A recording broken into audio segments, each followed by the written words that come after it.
दोस्तों, स्वागत है आप सभी का स्टेट पीसीएस क्लासेस में।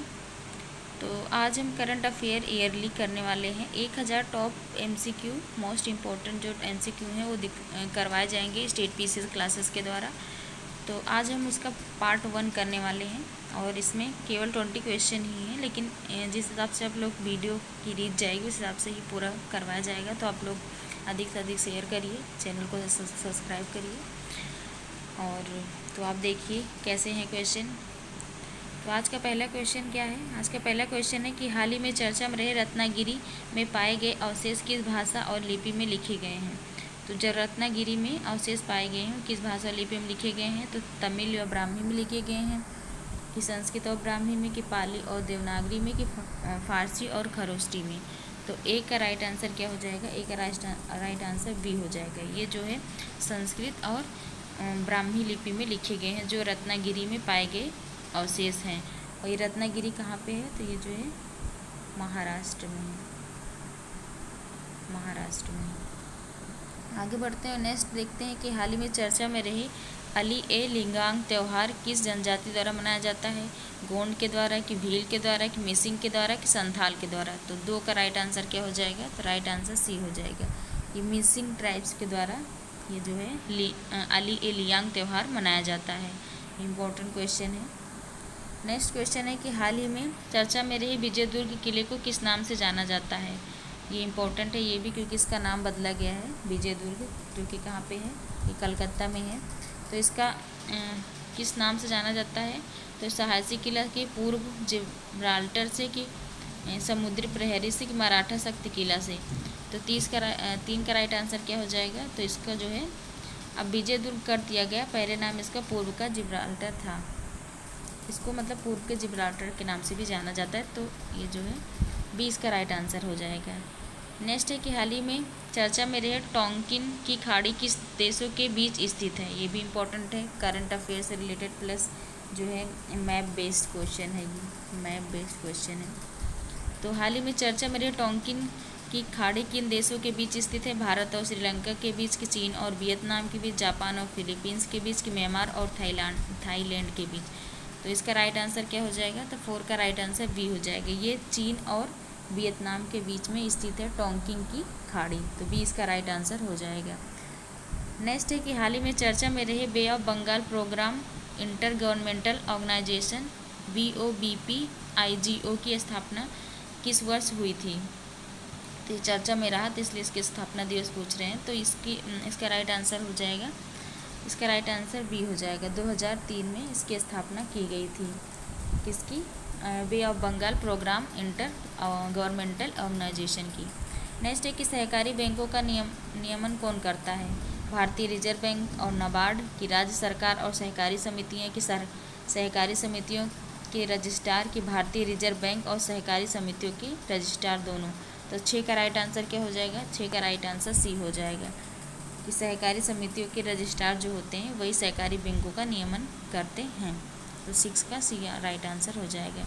नेक्स्ट है कि हाल ही में चर्चा में रही मेजराना क्वांटम चिप किस कंपनी द्वारा विकसित की गई है। ये क्वेश्चन IAS में इस बार IAS 2025 में पूछा गया कि मेजराना चिप जो है किस कंपनी द्वारा बनाया गया है। तो ये जो है गूगल के द्वारा बनाया गया है, कि IBM के द्वारा, कि माइक्रोसॉफ्ट के द्वारा, टेस्ला के द्वारा। तो मेजराना से आप लोग याद कर सकते हैं M फॉर मेजराना और M फॉर माइक्रोसॉफ्ट। तो इसको माइक्रोसॉफ्ट के द्वारा बनाया गया है मेजराना चिप। बार बार आप लोग देखेंगे इसको तो जो है याद हो जाएगा। और M से मेजराना, M से माइक्रोसॉफ्ट, इससे आप लोग को याद हो जाएगा जल्दी। आगे बढ़ते हैं और अगला क्वेश्चन देखते हैं। अगला क्वेश्चन है कि हाल ही में रहे चर्चा में रहे 101 के सब आर्टिकल 4 किससे संबंधित है। भारतीय संविधान का अनुच्छेद किससे संबंधित है। तो इसका राइट आंसर क्या हो जाएगा? तो राष्ट्रपति की शक्तियों से, कि संसद सदस्य की अयोग्यता से, कि वित्तीय आपातकाल से, कि राज्यों के अधिकार से। तो 101 आर्टिकल किससे संबंधित है। तो 8 का राइट आंसर हो जाएगा बी, ये संसद सदस्य की अयोग्यता से संबंधित है। 101 के क्लॉज 4 ये जो है संसद सदस्य की अयोग्यता से संबंधित है। नेक्स्ट है कि हाल ही में चर्चा में रही अनुच्छेद 72 के अंतर्गत राष्ट्रपति को कौन सा अधिकार प्राप्त है? तो कानून बनाने का अधिकार, दया याचिका स्वीकार करने का अधिकार, बजट पारित करने का अधिकार, संसद भंग करने का अधिकार। तो 9 का राइट आंसर हो जाएगा बी, दया जो है याचिका स्वीकार करने का अधिकार है कि इसमें जो है इसके थ्रू क्या होता है कि जो राष्ट्रपति होते हैं वो क्षमा कर सकते हैं और उसके बाद क्षमा की जो अवधि उसको कम कर सकते हैं, प्लस मृत्युदंड है, अगर किसी को मृत्युदंड की मृत्युदंड मिला है तो उसकी जो है सज़ा को भी माफ़ कर सकते हैं। तो ये इस तरह से जो है आर्टिकल 72 दया याचिका स्वीकार करने से रिलेटेड है राष्ट्रपति के। नेक्स्ट है कि हाल ही में चर्चा में रहे इन स्पेस किससे संबंधित संगठन है और जो है इसका जो है किससे संबंधित है? तो इन स्पेस 10 का राइट आंसर क्या हो जाएगा? इससे निजीकरण है कि भारत में अंतरिक्ष स्टार्टअप्स को समर्थन देना है कि रक्षा अनुसंधान विकास संगठन संबंधित है कि समुद्री अनुसंधान क्षेत्र। 10वां का राइट आंसर क्या हो जाएगा? तो बी, भारत में अंतरिक्ष स्टार्टअप्स को बढ़ावा देने के लिए इन स्पेस जो है ये संबंधित है। नेक्स्ट है कि हाल ही में अंतर्देशीय जलमार्ग टर्मिनल IWT का कहाँ उद्घाटन किया गया? हल्दिया पश्चिम बंगाल, कोच्चि केरल, जोगघोपा असम की विशाखापट्टनम आंध्र प्रदेश। तो 11 का राइट आंसर सी हो जाएगा।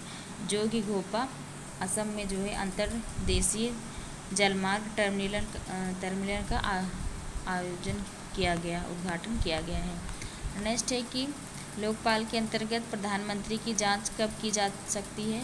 तो जो लोकसभा जब जो है लोकसभा इसकी अनुमति दे दें कि जब लोकपाल के 2/3 सदस्यों की सहमति हो कि जब सुप्रीम कोर्ट जांच के लिए कहे कि प्रधानमंत्री की जो है जांच नहीं हो सकती। तो लोकपाल के अंतर्गत प्रधानमंत्री की जांच कब की जा सकती है? तो 12 का राइट आंसर हो जाएगा बी, जब लोकपाल के 2/3 सदस्यों की सहमति हो जाए तब जो है लोकपाल प्रधानमंत्री की जांच कर सकता है उसके संबंध में।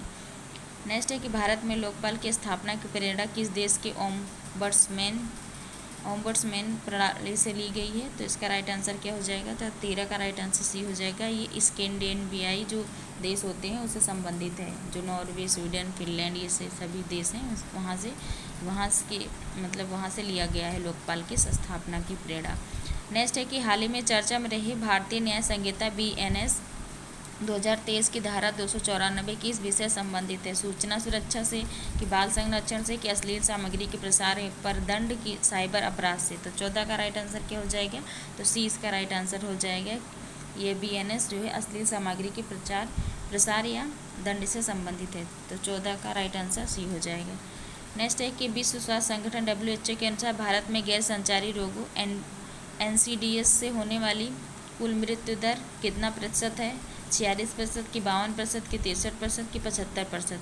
तो 15 का राइट आंसर क्या हो जाएगा? 15 का राइट आंसर सी हो जाएगा। 63% जो है गैर संचारी जो कि नॉन कम्युनिकेबल डिजीज जिसको बोलते हैं वो 63% है। ये कौन कौन सी बीमारियाँ हो सकती हैं? तो ये जो है डायबिटीज़ सबसे पहले आता है, इसमें डायबिटीज़ को शुगर कहते हैं, ये हो सकता है, और कैंसर भी है।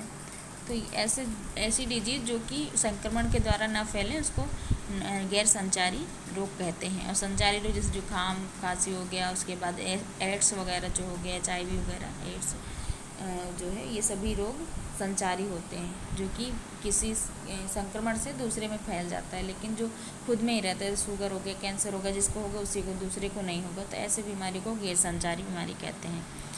क्वेश्चन नंबर 16 क्या है देखते हैं। हाल ही में चर्चा में रहे एलाद की खाड़ी जिसको अकाबा की खाड़ी कहते हैं किन देशों की सीमाओं से घिरी हुई है? भारत, श्रीलंका, पाकिस्तान, बांग्लादेश। दूसरा है कि मिस्र, इजराइल, जॉर्डन, सऊदी अरब। तीसरा है कि फ्रांस, इटली, जर्मनी, स्पेन। और डी है कि ऑस्ट्रेलिया, न्यूजीलैंड, फिजी, इंडोनेशिया। तो किससे संबंधित है? तो इसका राइट आंसर क्या हो जाएगा? राइट आंसर बी हो जाएगा। ये जो है मिस्र, इजराइल और जॉर्डन और सऊदी अरब की सीमाओं से घिरा हुआ है। इसका नाम है एलाद की खाड़ी या अकाबा की खाड़ी। मिस्र, याद रखिएगा, मिस्र, इजराइल, जॉर्डन, सऊदी अरब। नेक्स्ट है कि हाल ही में चर्चा में भारत में medical termination of pregnancy MTP act किस वर्ष लागू हुआ था?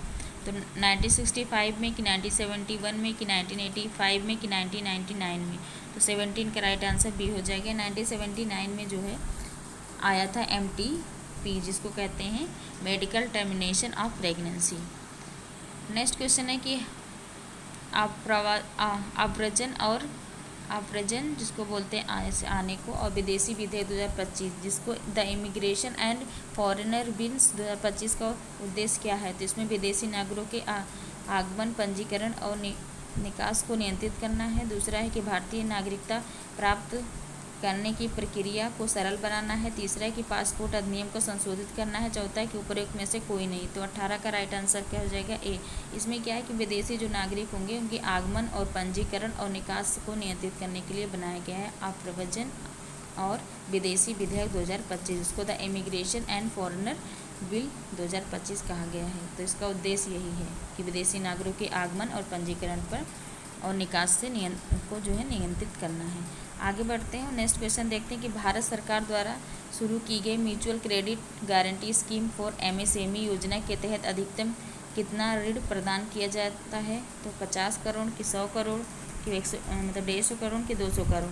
तो इसका राइट आंसर क्या हो जाएगा? तो 19 का राइट आंसर बी हो जाएगा। 100 करोड़ जो है भारत सरकार द्वारा की गई जो mutual credit guarantee scheme for MSME योजना के तहत 100 करोड़ रुपये का जो है ऋण दिया जाएगा। आगे बढ़ते हैं और आज का लास्ट क्वेश्चन देखते हैं कि पेराम्बकुलम टाइगर रिजर्व में हाल ही में खोजी गई नई तितली प्रजातियों में कौन से शामिल नहीं है? लॉन्ग ब्रांड ब्रूस ब्राउन है कि सॉल्ट सिल्वर लाइन है कि ग्रीन लीफ बार्बलर है कि पालनी डार्ट है? तो 20 का राइट आंसर क्या हो जाएगा? तो 20 का राइट आंसर सी हो जाएगा। इसमें ग्रीन लीफ बार्बलर नहीं है और सभी हैं। तो लॉन्ग ब्रांड ब्रूस ब्राउन भी है, शॉर्ट सिल्वर लाइन भी है और पालनी डार्ट, ये सभी हैं और लेकिन सी नहीं है, ग्रीन लीफ बार्बलर नहीं है। तो ये इम्पोर्टेंट जो 20 MCQ थे वो इसमें करवाए गए। अब आगे भी वीडियो आएंगी, तो आप लोग को ऐसे वीडियो देखते रहना है और अच्छे से अपनी स्टडी को आगे बढ़ाना है। और ज़्यादा दिन एग्जाम नहीं है तो पढ़ाई को और जो है उसकी जो ड्यूरेशन है उसको बढ़ाइए और अच्छे से पढ़िए। वीडियो देखने के लिए बहुत बहुत धन्यवाद। चैनल को शेयर सब्सक्राइब करिए। Thank you so much.